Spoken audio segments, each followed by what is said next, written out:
ঠাকুর, মা ও স্বামীজির চরণে প্রণাম নিবেদন করে এই দিব্যত্রয়ীর সকল ভক্তদের জন্য পাঠ করছি উদ্বোধন কার্যালয় থেকে প্রকাশিত শ্রী ম কথিত শ্রী শ্রী রামকৃষ্ণ কথামৃতর কিছু বিশেষ অংশ। আজ পাঠ করব কলিকাতায় শ্রী ঈশ্বরচন্দ্র বিদ্যাসাগরের সঙ্গে শ্রী রামকৃষ্ণের মিলন পর্বের প্রথম পরিচ্ছেদ বিদ্যাসাগরের বাটি। আজ শনিবার 21শে শ্রাবণের কৃষ্ণা ষষ্ঠী তিথি, 5ই আগস্ট 1882 খ্রিস্টাব্দ। বেলা 4টা বাজিবে। ঠাকুর শ্রী রামকৃষ্ণ কলিকাতার রাজপথ দিয়া ঠিকা গাড়ি করিয়া বাদুরবাগানের দিকে আসিতেছেন। সঙ্গে ভবনাথ, হাজরা ও মাস্টার। বিদ্যাসাগরের বাড়ি যাইবেন। ঠাকুরের জন্মভূমি হুগলি জেলার অন্তঃপাতে কামারপুকুর গ্রাম। এই গ্রামটি বিদ্যাসাগরের জন্মভূমি বীরসিংহ নামক গ্রামের নিকটবর্তী। ঠাকুর শ্রী রামকৃষ্ণ বাল্যকাল হইতে বিদ্যাসাগরের দয়ার কথা শুনিয়া আসিতেছেন। দক্ষিণেশ্বরে কালীবাড়িতে থাকিতে থাকিতে তাহার পাণ্ডিত্য ও দয়ার কথা প্রায় শুনিয়া থাকেন। মাস্টার বিদ্যাসাগরের স্কুলে অধ্যাপনা করেন শুনিয়া তাহাকে বলিয়াছিলেন, আমাকে বিদ্যাসাগরের কাছে কি লইয়া যাইবে? আমার দেখিবার বড় স্বাদ হয়। মাস্টার বিদ্যাসাগরকে সেই কথা বলিলেন। বিদ্যাসাগর আনন্দিত হইয়া তাহাকে একদিন শনিবারে 4টার সময় সঙ্গে করিয়া আনিতে বলিলেন। একবার মাত্র জিজ্ঞাসা করিলেন, কিরকম পরমহংস, তিনি কি গেরুয়া কাপড় পরে থাকেন? মাস্টার বলিয়াছিলেন, আজ্ঞা না, তিনি এক অদ্ভুত পুরুষ। লালপেরি কাপড় পরেন, জামা পরেন, বার্নিশ করা চটি জুতা পরেন।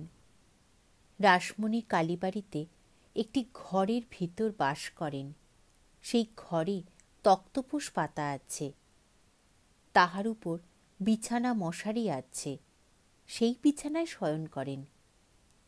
কোনো বাহ্যিক চিহ্ন নাই, তবে ঈশ্বর বই আর কিছু জানেন না।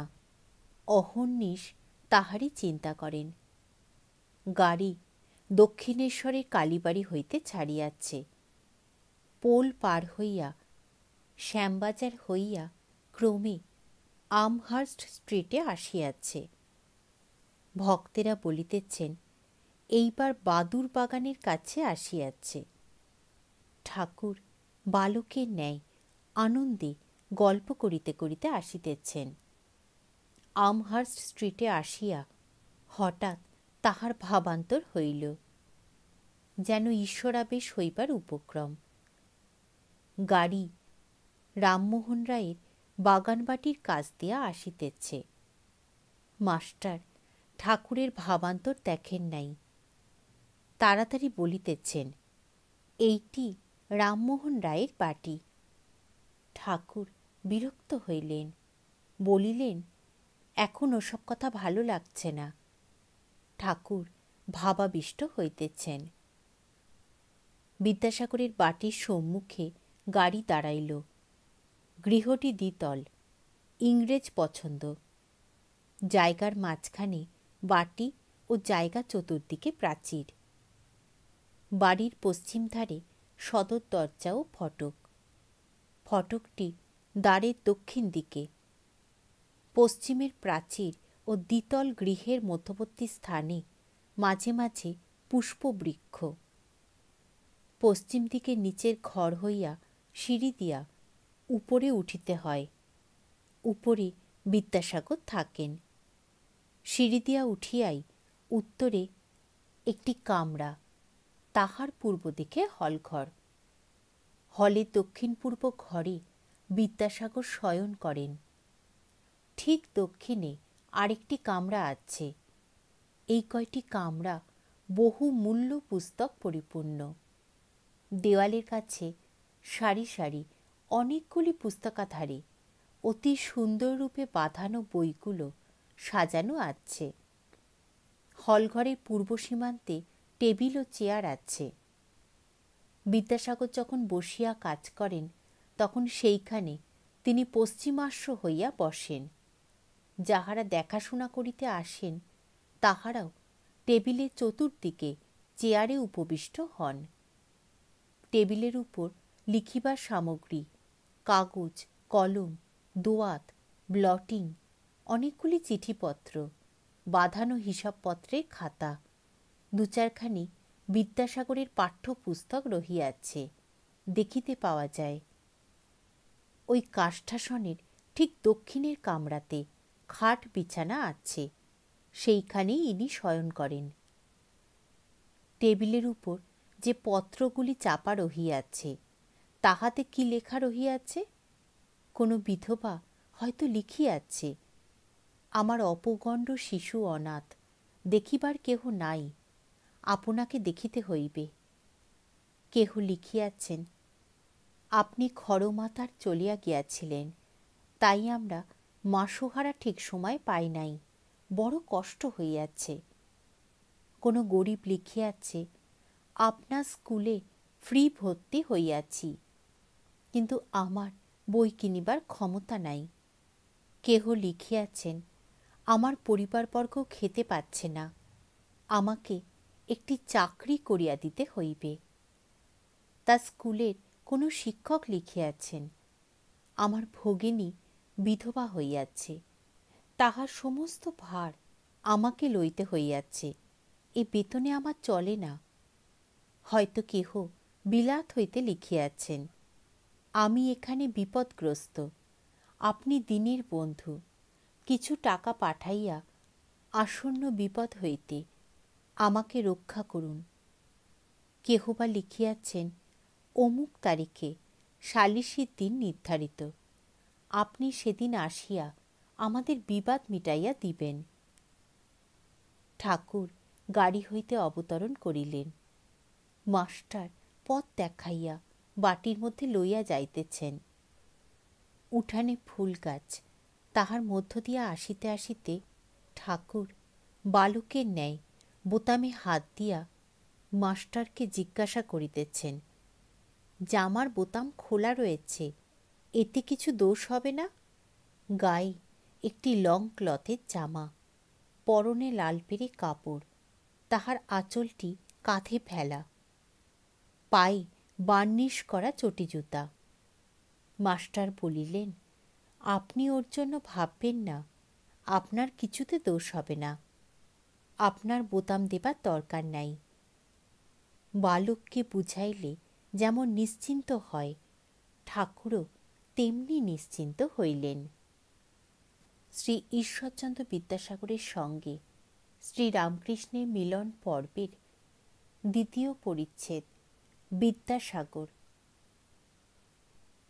সিঁড়ি দিয়া উঠিয়া একেবারে প্রথম কামরাটিতে, অর্থাৎ উঠিবার পর ঠিক উত্তরের কামরাটিতে ঠাকুর ভক্তগণ সঙ্গে প্রবেশ করিতেছেন।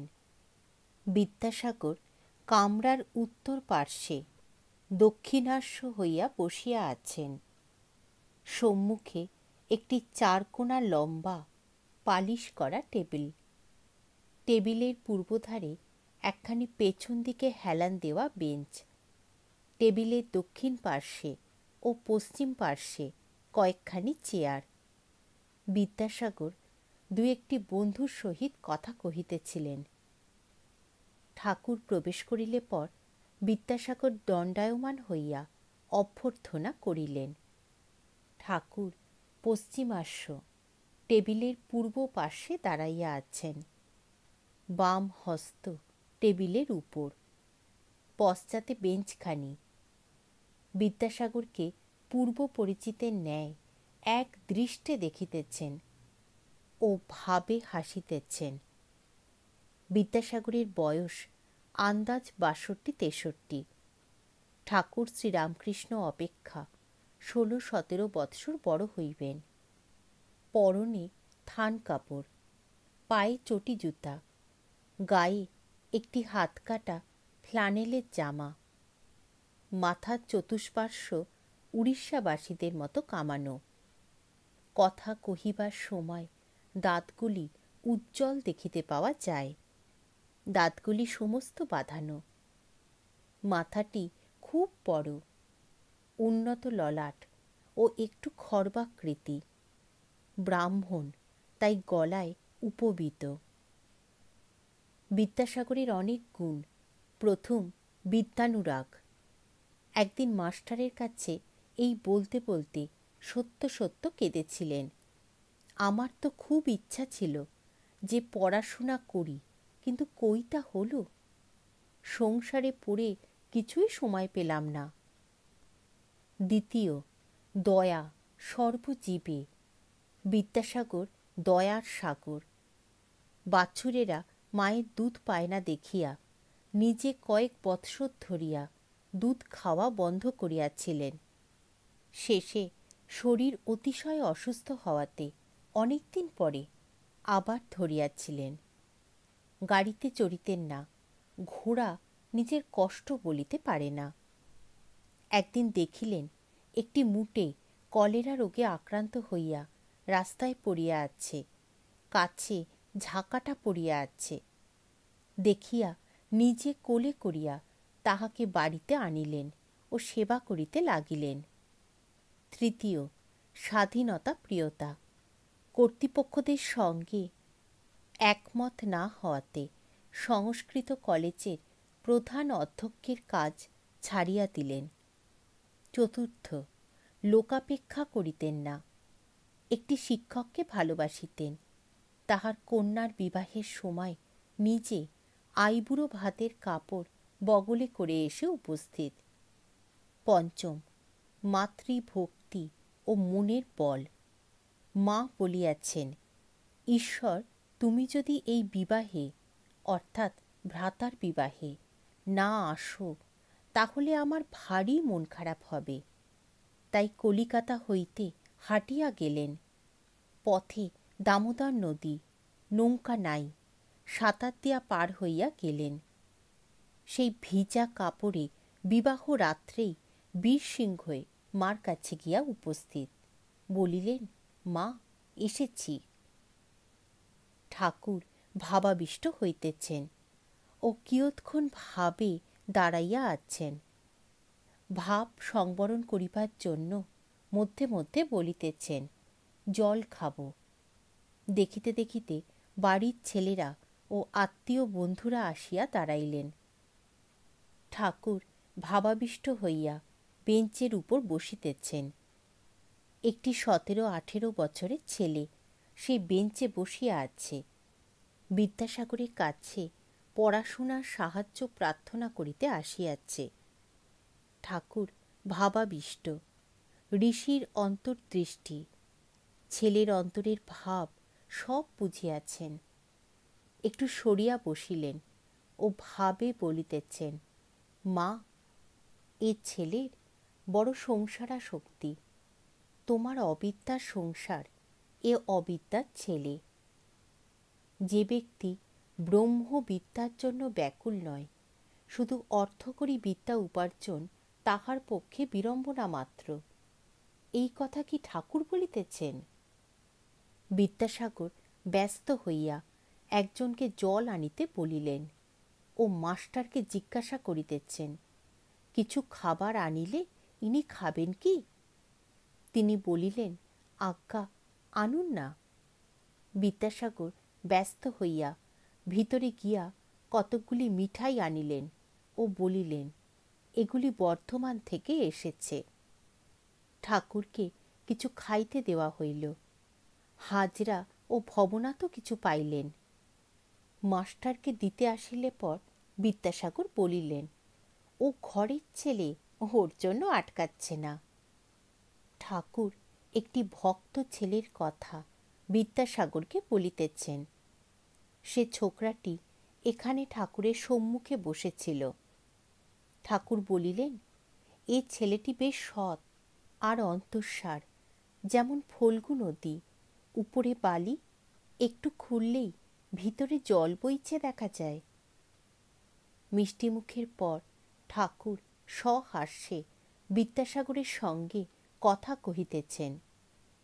দেখিতে দেখিতে একঘর লোক হইয়াছে, কেহ উপবিষ্ট, কেহ দাঁড়াইয়া। শ্রীরামকৃষ্ণ: আজ সাগরে এসে মিললাম। এতদিন খাল, বিল, হদ্দ, নদী দেখেছি, এইবার সাগর দেখছি। সকলের হাস্য। বিদ্যাসাগর সহাস্যে: তবে নোনা জল খানিকটা নিয়ে যান। হাস্য। শ্রীরামকৃষ্ণ: না গো, নোনা জল কেন? তুমি তো অবিদ্যার সাগর নও, তুমি যে বিদ্যার সাগর। সকলের হাস্য। তুমি ক্ষীর সমুদ্র। সকলের হাস্য। বিদ্যাসাগর: তা বলতে পারেন বটে। বিদ্যাসাগর চুপ করিয়া রহিলেন। ঠাকুর কথা কহিতেছেন। তোমার কর্ম সাত্ত্বিক কর্ম। সত্ত্বে রজ, সত্ত্বগুণ থেকে দয়া হয়। দয়ার জন্য যে কর্ম করা যায় সে রাজসিক কর্ম বটে, কিন্তু এ রজগুণ। সত্ত্বে রজগুণ, এতে দোষ নাই। সুখদেবাদি লোকশিক্ষার জন্য দয়া রেখেছিলেন, ঈশ্বর বিষয় শিক্ষা দিবার জন্য। তুমি বিদ্যাদান, অন্নদান করছ, এও ভালো। নিষ্কাম করতে পারলেই এতে ভগবান লাভ হয়। কেউ করে নামের জন্য, পুণ্যের জন্য, তাদের কর্ম নিষ্কাম নয়। আর সিদ্ধ তো তুমি আছোই। বিদ্যাসাগর: মহাশয়, কেমন করে? শ্রীরামকৃষ্ণ সহাস্যে: আলু পটল সিদ্ধ হলে তো নরম হয়, তা তুমি তো খুব নরম, তোমার অত দয়া। হাস্য। বিদ্যাসাগর সহাস্যে: কলাই বাটা সিদ্ধ তো শক্তই হয়। সকলের হাস্য। শ্রীরামকৃষ্ণ: তুমি তা নও গো, শুধু পণ্ডিতগুলো দরকচা পড়া, না এদিক না ওদিক। শকুনি খুব উঁচুতে উঠে, তার নজর ভাগাড়ে। যারা শুধু পণ্ডিত, শুনতেই পণ্ডিত, কিন্তু তাদের কামিনী কাঞ্চনে আসক্তি। শকুনির মতো পচা মরা খুঁজছে। আসক্তি অবিদ্যা সংসারে। দয়া, ভক্তি, বৈরাগ্য বিদ্যার ঐশ্বর্য। বিদ্যাসাগর চুপ করিয়া শুনিতেছেন। সকলেই এক দৃষ্টে এই আনন্দময় পুরুষকে দর্শন ও তাহার কথামৃত পান করিতেছেন। শ্রী ঈশ্বরচন্দ্র বিদ্যাসাগরের সঙ্গে শ্রীরামকৃষ্ণের মিলন পর্বের 3য় পরিচ্ছেদ। ঠাকুর শ্রীরামকৃষ্ণ, জ্ঞানযোগ বা বেদান্ত বিচার। বিদ্যাসাগর মহাপণ্ডিত।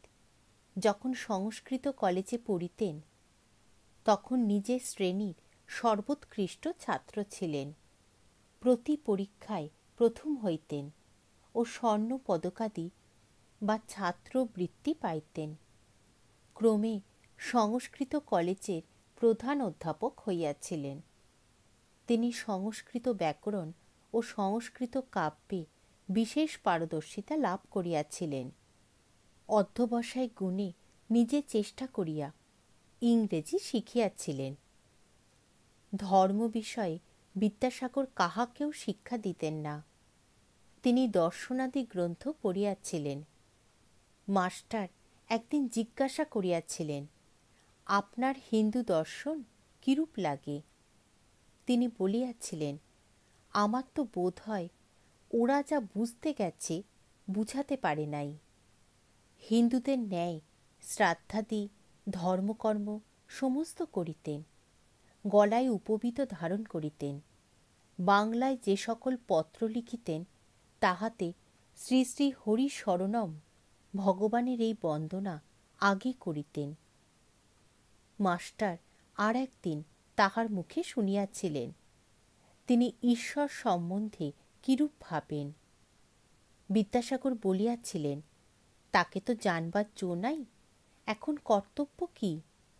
আমার মতে কর্তব্য আমাদের নিজের এরূপ হওয়া উচিত যে সকলে যদি সেরূপ হয়, পৃথিবী স্বর্গ হয়ে পড়বে। প্রত্যেকের চেষ্টা করা উচিত যাতে জগতের মঙ্গল হয়। বিদ্যা ও অবিদ্যার কথা কহিতে কহিতে ঠাকুর ব্রহ্ম জ্ঞানের কথা কহিতেছেন। বিদ্যাসাগর মহাপণ্ডিত।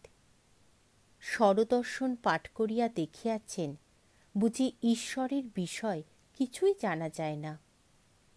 শ্রীরামকৃষ্ণ ব্রহ্ম বিদ্যা ও অবিদ্যার পার, তিনি মায়াতীত।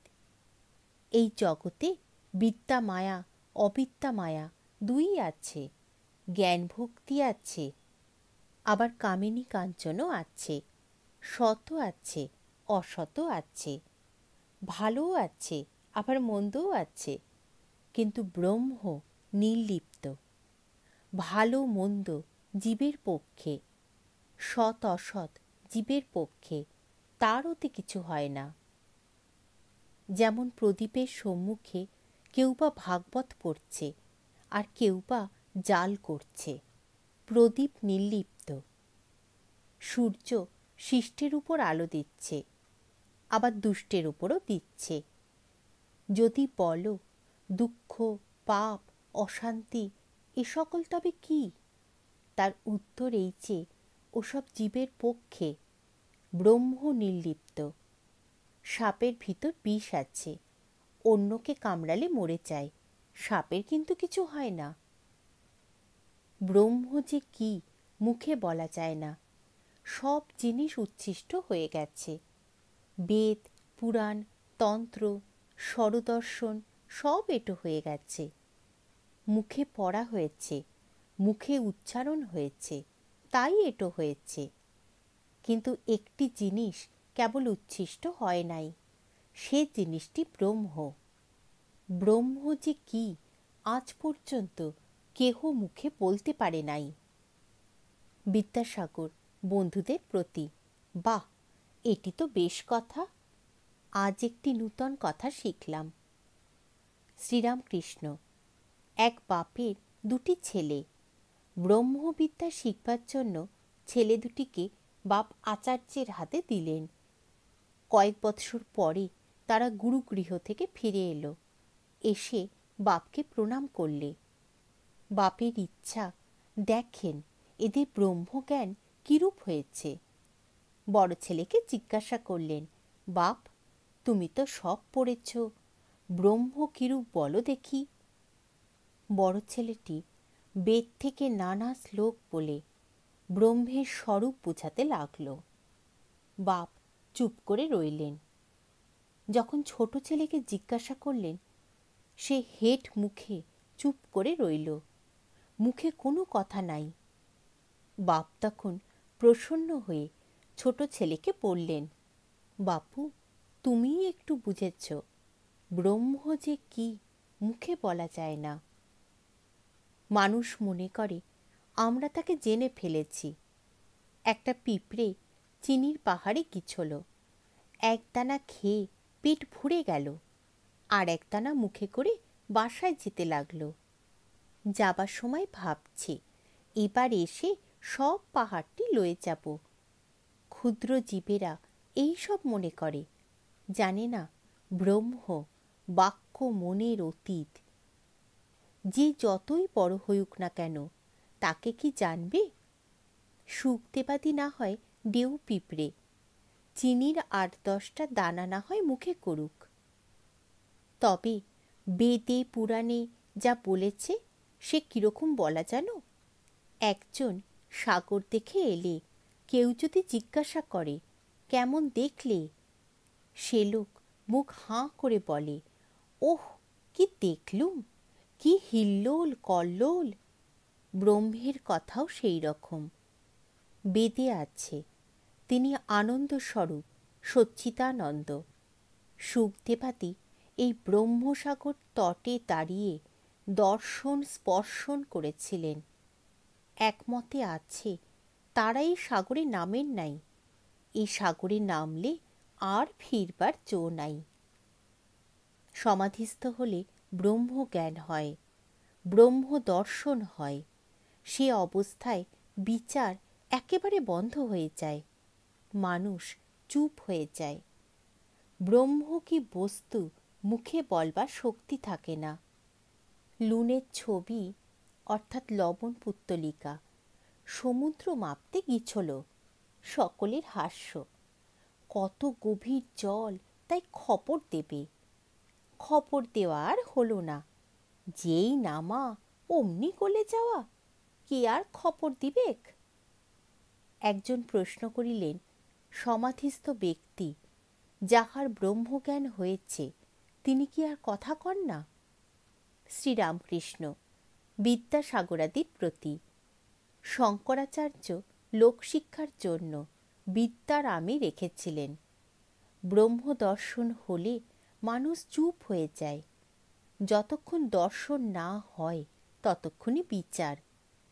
ঘি কাঁচা যতক্ষণ থাকে ততক্ষণই কলকলানি। পাকা ঘির কোনো শব্দ থাকে না। কিন্তু যখন পাকা ঘিয়ে আবার কাঁচা লুচি পড়ে তখন আর একবার ছ্যাঁক কলকল করে। যখন কাঁচা লুচিকে পাকা করে তখন আবার চুপ হয়ে যায়। তেমনি সমাধিস্থ পুরুষ লোকশিক্ষা দিবার জন্য আবার নেমে আসে, আবার কথা কয়। যতক্ষণ মৌমাছি ফুলে না বসে ততক্ষণ ভন ভন করে। ফুলে বসে মধুপান করতে আরম্ভ করলে চুপ হয়ে যায়। মধুপান করবার পর মাতাল হয়ে আবার কখনো কখনো গুনগুন করে। পুকুরে কলসিতে জল ভরবার সময় ভকভক শব্দ হয়। পূর্ণ হয়ে গেলে আর শব্দ হয় না। সকলের হাস্য। তবে আর এক কলসিতে যদি ঢালাঢালি হয় তাহলে আবার শব্দ হয়, হাস্য। ঠাকুর, মা ও স্বামীজির চরণে প্রণাম নিবেদন করে শেষ করছি আজকের পাঠ।